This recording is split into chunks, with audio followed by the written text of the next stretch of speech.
이게 이제 두 분이 누구냐면 현수법장 스님, 현수법장 스님 들어보셨습니까? 그래도 대단한데 어떤 분 이렇게 얘기하면 긴가민가하고 있는데 확실히 경상도 부사님들이 용기가 있어. 현수법장 스님 화엄종을 어떻게 보면 완성하신 분입니다. 그래서 화엄종 그러면 초조조선 2조 시험 3조 저 현수법장 이렇게 얘기하지만 실제로 송나라 때까지는 화엄종이라고 안 부르고 중국에서는 현수종이라고 더 많이 불렀었어요. 그래서 현수법장 그리고 또 한 분이 누구냐면 이제 청량 진관 스님 3조가 이 현수법장 스님이고 그 다음에 이 4조에 해당하는 게 이 진관 스님이에요. 진관 스님. 원래는 해원 스님이 계셨는데 그 해원 스님이 현수법장 스님하고 관점이 사상 관점이 좀 틀려가지고 손상되어버린 이 진관 스님, 진관 스님이 이제 되는 거고 그 다음에 이제 5조 종밀 스님, 종밀 스님은 이런 얘기하면 사실 분위기 쎄한데 왜냐면 이게 족보 얘기 이런 거 자꾸 하면 말하는 사람 입장에서는 뭔가 좀 있어 보이는데 듣는 사람 입장에서 머리가 많이 아픕니다. 그런데 청량진관 스님 얘기를 하려고 지금 하는 거예요. 거기가 그 현통사가 청량진관 스님께서 계속 주석하시면서 소초 150권을 화엄경 소초 150권을 쓰신 데가 다 거기 현통사예요. 그래서 오대산의 다른 이름이 청량산이에요. 그래서 청량진관 스님 이렇게 되는 거거든요. 그래서 현수법장 스님 같은 경우는 장안, 서안 중심으로 거기 가면 화엄사라고 하는 절이 있어요. 화엄사라고 하는 절이 있고 그쪽을 중심으로 해서 화엄사 그 다음에 운하사 이런 절들을 중심으로 해서 이렇게 활동을 하셨었고 그러니까 서안 중심으로 활동하셨고 진관 스님 때가 되면 이 옥대산으로 이렇게 그리고 현수법장 스님과 관련해서 그 얘기도 드려야 될 것 같아요. 지금 이게 되게 재밌는 게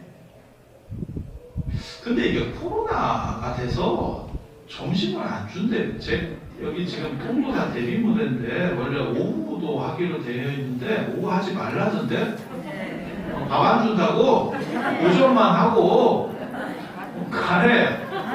그래서 얘기를 뭐 다 이거 신기한 얘기들이 굉장히 많은데 다 해드릴 수 있을려나 모르겠어요. 근데 아니 그냥 안타까우라고 더 하지는 않을 겁니다. 그냥 얘기하는 거예요. 그래서 이 화엄경하고 이 천도하고 관련된 얘기를 잠깐만 해드리려고 해요. 왜냐하면 지금 이게 화엄살림을 하면서 이게 화엄경 어떻게 보면 대법회잖아요. 그냥 쉽게 풀어서 이렇게 하면 그런데 왜 위패를 붙이고 이렇게 천도를 하느냐라고 하는데 그게 당나라 초에 보면 당나라 초에 어떤 일이 벌어지냐면 화엄경을 중심으로 천도된다라고 하는 생각들이 있어요. 그 화엄경 전기나 이런 데 보면 그게 나오거든요. 현수법장 스님이 쓰신 글이라든지 아니면 청량진관 스님이 쓰신 글에 나와요. 왕명간이라고 하는 현수법장 스님 글에는 왕씨라고만 나옵니다. 그리고 진관 스님 글에는 왕명간이라고 나오고 이름이 나오고 그런데 거기 보면 그분이 돌아가셔가지고 이게 남일 아닙니다. 여러분 잘 들어두셔야 돼요. 이제 얼마 안 남았어요. 미리 잘 들어두셔야 돼요. 그래서 저 윗배가 그거잖아요. 이렇게 보고 있으면 그런 생각 안 드세요? 저게 원룸이구나. 그런 생각이 드는데 그 왕명간이라는 분이 돌아가셨는데 어떤 스님이 딱 나타나서 뭐라고 얘기하냐면 너 상태 굉장히 안 좋을 것 같다 이러면서 내가 개성을 하나 가르쳐줄게. 그 개성을 외우면 네가 반드시 나쁜 데서 빠져나와서 생활할 수 있다. 다시 살아 돌아올 수 있다 라고 얘기합니다. 그게 화엄경 타지옥 개성이라고 하는데 그게 화엄경에 나오는 개성이에요. 여러분 다 절에 좀 많이 다녀오시고 스님들은 종송할 때 다 하셨었고 여러분들도 절에 많이 다녀오신 분들은 다 한 번씩 들어보셨을 거예요. 그게 어떤 개성이냐면 약인용료지 3세1칙을 음반법계성 일치 의심조. 그게 파지옥 개송이라고 하는 겁니다. 지옥을 깨뜨리는 개송. 그래서 연나대학 앞에 가서 한번 그 개송을 외웠더니 세상이 밝아지면서 모든 나쁜 것들이 사라지고 결국 이 사람이 살아서 돌아온다는 그 이야기가 있습니다. 그래서 오늘날까지도 저녁 종송 때 이 파지옥 개송을 합니다. 그래서 화엄경과 관련돼서 이렇게 천도된다라고 하는 생각이 존재해요. 그게 당나라 초기에 나오는 이야기거든요. 근데 나중에 보면 뭐가 나오냐면 그때 등장하는 그 스님이 누구였냐? 이제 그런 얘기를 해. 사후에 만난 스님이 누구냐? 그게 지장보살 아니었냐? 이런 얘기가 또 스토리가 연결이 됩니다. 그게 600년대 말 700년대 초에 그 지장보살 쪽으로다가 해서 이제 중심이 넘어가기 시작하면서 유명교주 지장보살이라고 하는 생각들이 나오고 그 다음에 선종이 유행하면 태평광기, 송나라 때 집안이 쓴 태평광기에 보면 뭐라고 나오냐면 금강경을 독송하고 지옥을 면하고 살아 돌아온 이야기가 나옵니다. 그래서 오늘날 보면 종송에서는 파지옥 진언을 외워서 파지옥 개송을 하고 전형종송 때 그렇게 합니다. 약인종묘 3세1칙을 음반법계성 일치의심조 파지옥 진언 옴가라지아사바 뭐 이렇게 하거든요. 제신의 때도 마찬가지로 그렇게 계속 하고 있어요. 그래서 그거는 화엄종의 영향을 통해서 천도된다라고 하는 거고 현수법장 선생님 되게 재밌어요. 그거를 왕명간이 살아 돌아와서 현수법장 선생님한테 딱 얘기를 해주니까 이 양반이 화엄경을 얼마나 많이 봤는지 듣자마자 그게 화엄경 어느 품에 나오는 개성이에요. 이렇게 했다는 거예요. 저는 그 기록 보고 옛날에 오른데 진짜 머리 좋구나. 저희 같은 경우도 화엄경 3호 나옴을 20살 이전에 다 봤을 겁니다. 그러니까 60권 나옴, 80권 나옴, 40권 나옴 이렇게 세 종류가 있는데 봤다는 것을 기억한다는 거 아닙니다. 그래서 여기 지금 오려고 어저께 제가 이걸 찾았다니까요. 다시 이 내용이 뭐지? 아니 저 같은 경우는 학교에서 화엄사상 같은 경우도 가르치고 이렇게 하지만 그거는 사상이고 맨날 가르치는 데만 가르치지 이렇게 도솔천품 지금 도솔천품 맞죠? 도솔천품 그다음 도솔천품 예창품 이렇게 세부적으로 그리고 여기에 죄송한 얘기인데 그렇게 중요한 사상이 이쪽 품에 별로 없어요. 그래서 이쪽은 언급할 일이 별로 없습니다. 그래서 저도 찾아보고 왔다니까. 이거 혹시 뭐가 있지 않을까? 내나 없었습니다. 이쪽은 별로 좀 허당이었다. 근데 그거는 듣자마자 그 개송을 듣자마자 그게 화엄경 어디에 나오는 개송인데 참 옛날 어른들 그냥 대단한 분이에요. 그러니까 중국 불교사에서 두 명이 굉장히 대단하신 분들이거든요. 그게 한 분은 화엄종의 현수법장 스님. 요 스님 얘기하려면 또 굉장히 재밌는데 오늘 또 재진해야 된다고 좀 빨리 끝내요. 오후도 자르고 그 다음에 오전도 좀 빨리 하래. 알아서 좀 빨리 하래. 그래서 그 얘기를 다는 못 해드리겠고 또 한 분이 아주 대단하신 분이 있어요. 혁명적인 걸 일으킨 분이지. 그래서 중국 불교에서는 실제로 경전에 생불이라고 나오는 분은 아마 육조 해능 스님밖에 없을 거예요. 그래서 육조 해능 스님이 조계종, 지금 조계종, 육조 해능 스님께서 저 광동성, 그 다음에 조계산 남아선사에서 법을 설하셨다 그래서 그 조계산의 이름을 따서 그 조씨 땅이에요. 그래서 조계종이라고 하는 거고 지금 우리가 조계종이라고 하는 명칭을 쓰는 거는 진울 스님께서 고려 중기 때 그때 이제 천태종이 일어나면서 대학자서 천스님에서 천태종이 일어나면서 조계종 스님들이 천태종을 많이 넘어갑니다. 그래서 구산성문이 뭉쳐서 하나의 단일한 의식을 가져야겠다라고 해서 천명하신 게 조계종이라고 하는, 그래서 우리는 다 해능스님 중심의 남중선이에요 라고 했었던 기록이 있고, 최근에 조계종이 된 거는 1941년에 하남스님께서, 그 하남스님도 통도사 에 6년 동안 이 총무사 쪽에 6년 동안 주석을 하셨던 분입니다.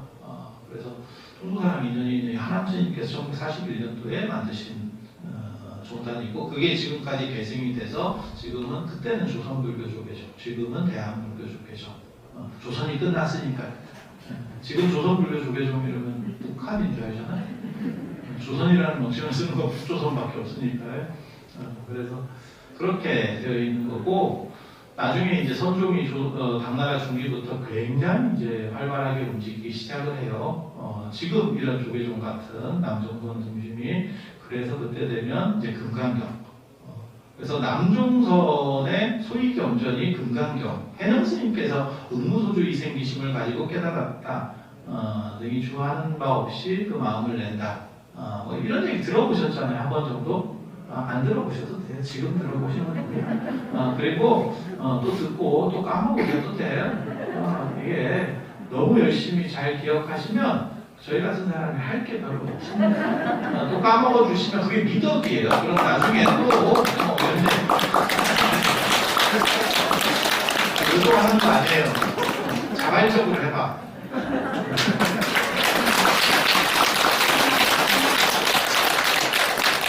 그래서 남종선이 이제 쉽게 말해서 조계종이 요즘 표현으로 하면 조계종이 이렇게 활발하게 움직이게 되면 그때부터는 금강경. 그래서 두 가지가 있다더라. 화엄종에서는 화엄경 개송으로 화엄경 개송을 통해서 천도된다라는 생각이 있었고 그 다음에 조계종에서는 이 선종에서는 금강경을 독송을 하면 천도된다라고 하는 그러한 두 가지가 있다더라. 그러니까 신앙적으로는 지장신앙이 있는 거고 그래서 지금도 그 두 가지를 같이 합니다. 그래서 종송이라든지 제신일 때 이 화엄경 파지옥 진원, 파지옥 개송 정확하게 말하면 파지옥계를 하게 되고 그 다음에 돌아가시면 영불은 금강경, 그 다음에 천도제 지내거나 안 그러면 백중 때도 금강경을 독송해 드리죠. 그리고 돌아가시면 그 위에 명정이라고 하는 것도 금강경 탑다란이를 이렇게 덮어드리고 그런 건 잘 모르시나? 잘 알아두세요. 좀 있으면 덮으실 수도 있어요. 이런 거 하지 말라 했는데 이런 거 하면 욕먹는다고. 그냥 농담으로 하는 얘기입니다. 그리고 여러분들이 저렇게 위패를 많이 붙여드리고 천도를 하면 지장경에도 그렇게 나오잖아요. 7분의 1은 돌아가신 분께 돌아가고 7분의 6은 여러분께 돌아와서 훨씬 더 다복하고 행복한 생활들을 오래 누리실 수 있도록 그렇게 될 겁니다. 그래서 지금도 많이 붙였지만 더 많이 이렇게 기도를 간절하게 조상들을 잘 보시면 이 화엄 살림도 잘 되고 여러분들도 굉장히 복된 삶이 될 거라고 믿어 의심치 않습니다. 자, 화엄경에 대한 이야기를 해볼게요. 화엄경 제가 맡은 데는 이제 승도솔천 그러니까 도솔천에 올라간다라고 하는 거예요. 도솔천에 올라가는 품이고 그 다음에 도솔천 개창품은 이제 그 다음에 나오는 도솔천 중들이 어떻게 보면 거기서 있는 보살들이 부처님을 찬탄하는 그런 부분이에요. 그래서 이 도솔천이라고 하는 게 그 다음에 이제 실패한품이 나오는데 이게 이렇게 구조만 보면 화엄경이 7조구에는 이제 80권 화엄경 기준으로 얘기하는 건데 그래서 이제 7군데에서 부처님께서 설을 하세요. 그래서 부처님께서 깨달음을 얻으신 정각도량 그러니까 보리수 밑에 보리수 밑에가 한 군데고 하나는 보광명전이라고 정각도량 옆에 그러니까 보리수 옆쪽에 아마 금강보자 사원을 가리키는 걸로 저 같은 경우는 그렇게 추정합니다. 인도에 4대 사원이 있었어요. 인도 불교의 4대 사원. 그게 이제 우리 이 동아시아에서 제일 유명한 거는 나란다 대학 이래서 이제 제일 유명하고 근데 그거보다 더 큰 절이 비크라마실라 사원이 있었어요. 그래서 비크라마실라 사원이 파괴되는 거를 1203년으로 보는데 그걸 기점으로 해서 인도 불교가 끝났다 이렇게 얘기합니다. 이게 굉장히 연도 이런 거 나오니까 굉장히 전문가 같죠. 그 다음에 이제 일부러 작전 쓰는 거예요. 좀 멋있어 보이려고. 그 다음에 오라다푸티 사원이 있고, 그 다음에 이 금강고자 사원이 있어요. 금강고자 사원만 지금 가시면, 여러분들이 인도를 가시면 보실 수 있는 게 그 금강고자 사원이에요. 어디서 보실 수 있냐면, 부타가에 가시면 거기 큰 마부디 대탑이 있고, 그 주변으로 이렇게 사찰들이 있잖아요. 그게 금강고자 사원이에요. 그래서 그러한 보리수라고 하는 금강고자를 상징적으로 하나 놓고, 그 옆에 이제 사찰들이 쭉 들어서는 거죠. 그래서 보강농자 있고, 그 다음에는 이제 욕계로 올라가셔가지고 도리천, 그 다음에 야마천, 그 다음에 도솔천. 오늘 지금 하는 데가 도솔천이에요. 그 다음에 이제 타와자재천. 이제 욕계 6천 중에서 욕계 6천이 뭐냐면 상암천, 도리천, 야마천, 도솔천, 그 다음에 화락천, 타와자재천 이렇게 해서 욕계 6천인데 화락천은 빠졌습니다. 빠진 이유도 상당히 미스테리한데 아마 별 비중이 좀 떨어져서 빠졌을 거예요. 왜냐면 도리천 같은 경우는 제석천이라고 하는 인드라 신이 사는 데고, 그 다음에 야마천은 그 염라대왕이 있는 데가 야마천입니다. 야마가 염라입니다. 야미 원래 쌍세라고 하는데 그게 염라대왕이 원래 있는, 염라대왕이 원래 그 야마천에 있다가 이런 거 얘기해주면 되게 재밌는데 아쉽네. 그 야마천에 있다가 나중에 기원 전후쯤에 땅속으로 내려가요. 보직이 바뀌어가지고. 그래서 지금 염라대왕이 심판을 한다라고 하는 개념은 기원 전후에 나오는 개념이고, 그 연대가 더 위로 올라가면, 더 옛날로 거슬러 올라가면 야마천에 있었어요. 그래서 야마천주가 염라대왕이 되는 거고, 그 다음에 이제 도솔천 하면 미륵보살입니다. 내원궁에는 미륵이 있고 미륵보살이 계시고, 미륵보살은 도솔천에 있을 때는 제가보살 모습이에요. 그래서 이게 승형이 아닙니다. 이게 삭발하는 모습이 아닙니다. 여러분처럼 그냥 제가인의 귀족 복장을 하고 있어요. 그래서 내원궁에는 이제 그분이 미륵이 56억 7천만 년 뒤에 내려온다 이런 얘기가 있는데, 그건 이제 미륵 상부경에 보면 나와요. 미륵 성불경, 그 다음에 미륵 상세경, 미륵 하생경 이렇게 그래서 반겁 뒤에 내려오신다 이런 얘기가 있고, 이런 얘기 다 참 어리는데 아무튼 그렇다 치고, 도솔천은 신들의 세계 이렇게 위로 올라갈수록 되게 오래 삽니다. 몸도 크고, 그래서 4,000년을 산대요. 4,000년. 그렇게 오래 사는 것 같진 않아요. 신들의 세계 치고는 오래 사는 것 같진 않아요. 근데 되게 웃기는 게, 그 도솔천의 하루가,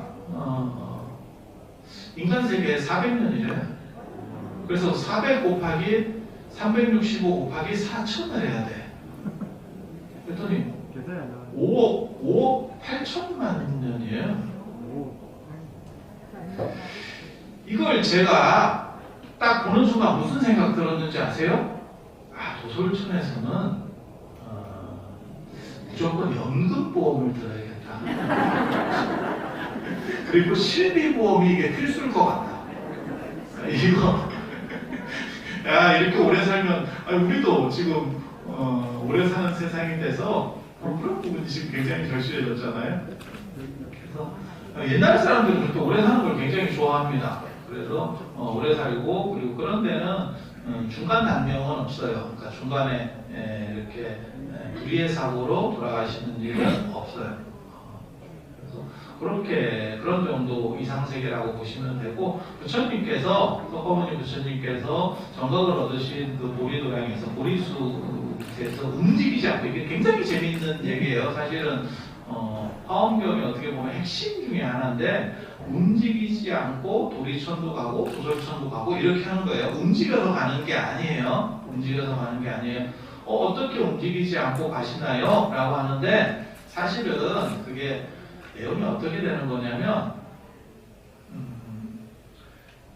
이제 깨달음을 얻게 되면 그냥 석가모니 부처님으로서 끝나는 게 아니고, 법신인 본체인 비로자나 부처님이 돼요. 그러니까 진리의 당체가 되는 거예요. 진리라고 하는 것은 뭐하고 같은 거냐면, 모든 곳에 존재하지만 존재하지 않는, 이런 얘기하면 이제 조금 분위기가 쎄해질 수 있는데, 그냥 쉽게 얘기하면 제가 비유를 들어드리면 달나라에 가본 사람은 아무도 없을 거예요. 우리나라 사람 중에는. 그죠? 돈만 있으면 갈 수 있을 거예요. 저 일론 머스크가 화성 갈 거니까 자꾸 이러고 있으니까 야, 돈 있으면 화성도 가는데 달인들 못 가겠어요? 그렇죠? 가긴 갈 수 있을 거야. 갈 수 있다라는 얘기는 뭐냐면 거기에 나의 가능성은 존재하고 있다는 의미가 돼요. 내가 전혀 존재하지 않으면 의미가 전혀 그 안에 없으면 거기는 갈 수 없어요. 그러니까 이 안에 지금 여러분이 설법전 안에서도 밟아본 땅은 얼마 없어. 근데 안 밟아본데도 내가 다 밟아볼 수 있어 라고 하는 것은 거기에도 나의 존재 가능성은 있는 거예요.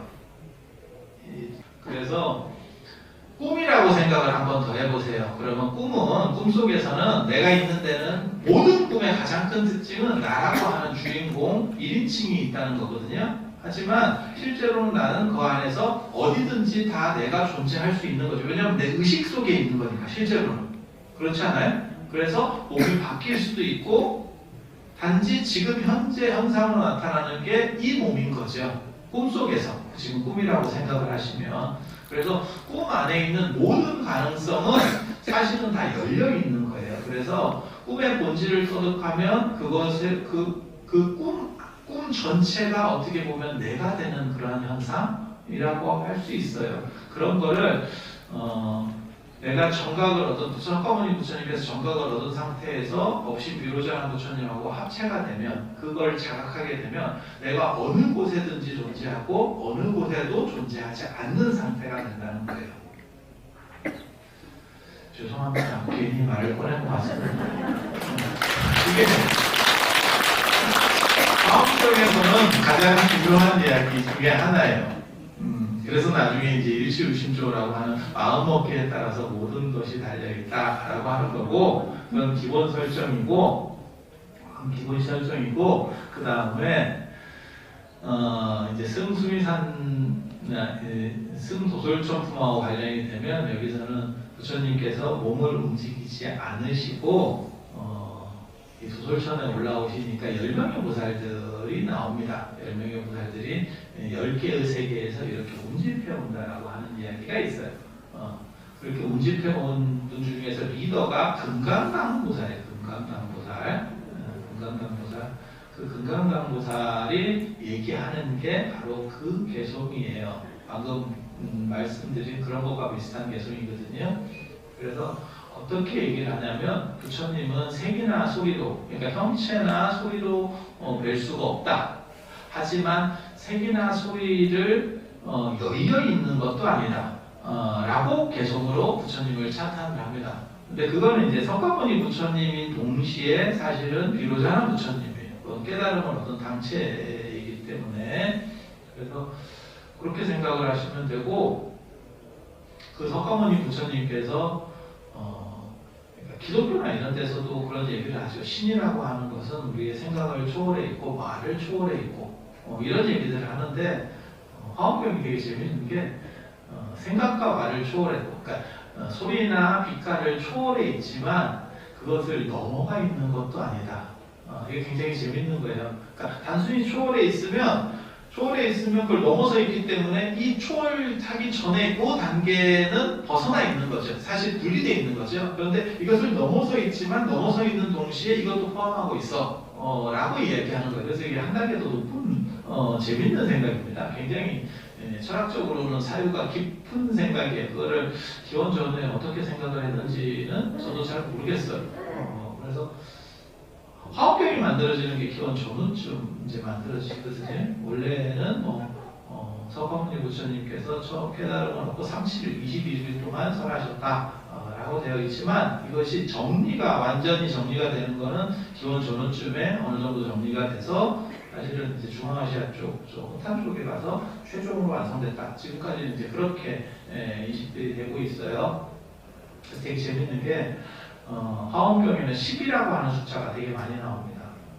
10신, 10주, 10회양, 10지, 그 다음에 중간무각. 그래서 오늘 지금 하는 부분은 사실 10신, 10주, 10행, 그 다음에 10회양에 해당하는 부분이에요. 이 다음에 하실 분이 사실은 10회항품을 맡으셨는데 그게 금강당 10회항품입니다. 60권 하원경에 보면 금강당 10회항품으로 나오거든요. 그래서 지금 이 도솔천 품하고 연결이 되어 있는 그래서 도솔천 품부터 금강당 보살이 중심 메인으로 나옵니다. 금강당 보살, 금강의 깃발이라고 하는 뜻이에요. 그리고 그분이 설하시는 요 개송이 부처님께서는 형상이나 소리로 묘사될 수는 없는 분이지만 그것으로부터 또 떠나 있는 것도 아니다. 완전한 진리를 이 세상 사람들이 아니 모든 종교에 다 있는 겁니다. 완전한 진리나 완전한 신이라고 하는 대상이 있다면 그것을 묘사할 수 있느냐? 라고 하는 부분이 있어요. 그릴 수 있을까? 못 그린다라고 주장을 해서 나타나는 게 이 불교 안에서는 선불교 같은 경우는 그러한 형상에 대해서 약간 부정을 합니다. 그래서 선원 같은 데서는 그런 형상이 상대적으로 적죠. 그리고 반야부나 이 화엄에서는 그것보다도 중요한 것은 약간 무형상적인 거야 라고 이야기를 하는 그런 특징이 있어요. 그래서 금강경 같은 데서도 색으로 나를 보거나 그 다음에 형상이나 소리로 나를 보려고 하지 마라. 야기생겨나 이음성과 시인행사도 불능견열에 이렇게 나오는 거거든요. 그런데 한 번 더 생각해보면 형상으로서 만들 수 없을 것 같지만 그렇다고 형상으로 못 만들어요 라고 하는 것도 사실은 불완전성인 거예요. 그래서 형상으로 못 만들 것도 없는 거죠. 이 논쟁은 기독교에도 있어요. 기독교에도. 그래서 천주교 저기 성당 중에서 제일 큰 데가 바티칸에 있는 베드로 성당이거든요. 거기 가면 조그만 성당이 하나, 그 안에 부속 성당이 있어요. 그게 시스티나 소성당이라고. 거기 가면 천정에 이렇게 보면 이티가 나옵니다. 여호와하고 아담하고 이렇게 손이 이렇게 마주하면 미켈란젤로의 천지창조. 그게 나와요. 그래서 여호와가 마치 영감님 같은 모습으로 묘사가 되어 있어요. 근데 개신교에서는 어떻게 신을 묘사할 수 있느냐? 이렇게 얘기를 하는 거예요. 신이라고 하는 건 묘사 대상 자체가 아니야. 그래서 그냥 하나님, 하나라고 부르자 라고 얘기하는 거고, 이슬람에서는 더 심하죠. 이슬람에는 뭐 십자가나 이런 것도 쓰지 않습니다. 전혀. 그러니까 당연히 이슬람에서는 뭐 예수를 신앙하지 않으니까 십자가도 안 쓰지만 모든 형상에 대한 부분들을 다 만들기만 하면 그것은 신성부독이라고 생각해요. 그리고 그걸 우상이라고 생각을 합니다. 그런데 한 번 더 생각하면 완전한 존재면 못 만든다라고 하는 것도 말이 되지만 못 만든다라고 하는데 걸려있는 것도 안 된다는 거예요. 그게 금강당 보살이 하는 얘기예요. 그래서 부처님은 형상이나 색으로는 이렇게 쫓아갈 수 없지만 그런 걸로 볼 수 없는 분이지만 동시에 그것 그렇게 안 된다라고 하는 것에서 걸려있는 분이 아니에요. 라는 얘기를 해요. 라는 얘기를 해요. 그리고 이제 지당보살이라고 하는 분이 또 다른 얘기를 하는데 그분이 뭐라고 얘기를 하냐면 마치 강에 달이 하나가 떠 있지만 모든 강에 비추는 것처럼 그게 이제 나중에 조선 초기에 나오는 월인청강지옥 같은 겁니다. 달은 하나지만 실제로 모든 개울가에 달 그림자가 다 비친다. 정조가 스스로를 평가할 때 자기를 뭐라고 해야 되나 어린만천 주인웅 이렇게 얘기를 하거든요. 마치 하늘에 떠 있는 달이라고 하는 건 임금과 같은 거고 그것들이 모든 강에 두루 다 비쳐서 낮춘다. 그러니까 임금에 속하는 모든 곳에 다 비친다라고 말하는 게 이제 정조가 얘기하는 거고 그 다음에 그걸 비유해서 세종 때 만든 게 월인청강지옥이죠. 월인청강지옥. 그리고 그것의 원판은 화엄 사상에 있는 거고 지금 이 지당보살이 얘기하는 그 부분에서 나오는 거예요. 그래서 마치 하늘에는 달이 하나 있지만 어저께 보니까 그 보름달이 떠 있던데 달 보셨어요? 네. 요즘 세상에는 달 볼 일이 별로 없죠. 하늘을 올려다 볼 날이 볼 기회가 점점 없는 것 같아요. 땅과 주변을 볼 시간이 더 많고 저희 어렸을 때만 해도 하늘 보는 시간들이 상당히 있었던 것 같은데 어느 순간부터 하늘 볼 일이 없어지더라고요. 아파트지만 그런데 그 달이라고 하는 게 하늘에 하나만 딱 떠 있지만 그것들이 모든 것을 이렇게 찍으면서 비춰가듯이 부처님은 한 분이지만 그 한 분의 부처님이 법신 비로자는 부처님이에요. 그리고 이렇게 여러 곳에 모든 곳에 나타나는 분이 화신입니다. 화신.